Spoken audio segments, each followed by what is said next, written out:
Nagtukod sang Special Investigation Team ang Iloilo City Police Office agud matutukan kag maimbestigaran sang madalom ang kaso sa kamatayon ni Dueñas Vice Mayor VM Lamasan. Sa interview sang Bomba Radio kay Police Colonel Kim Lagada, Director sang Iloilo City Police Office, iyagin pahayag nga siya ang magapanguna sa among investigation team.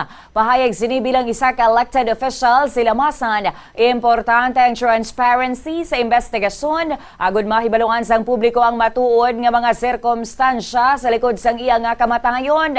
Suno kay Lagada, kabahin sa mandato ang pag-interview sa mga persona nga yara sa lugar kung sa diin natabo ang insidente. Magapatigayon man sang crime scene investigation agud matukiban kung anugid ang ginhalinaan kag natabo sa amo nga insidente. Una na nga ginpahayag nga natabo ini sa isa ka residential village sa barangay Tabok, Subalapaz, Iloilo City, Desyembre 30. Base sa initial reports na gagwa nga ginapreparar sang Vice Mayor ang mga gamit sini apang aksidente sini nga napitik ang trigger sang iya pusil kag naigo siya sa tuong nga bahin sang iya nga tiyan. Ginpaidalong pa si Lamasan sa operasyon sa isa ka ospital sa syudad apang napatay sang bispera sang bagong tuig samtang padayon siya nga ginabulong sa amo nga pasilidad.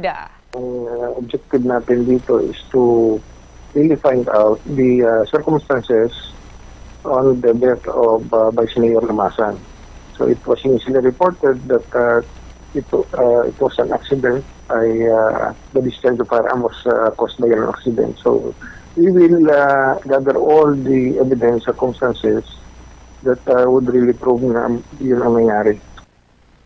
Nabatian si Police Colonel Kim Lagada, Direktor sang Iloilo City Police Office.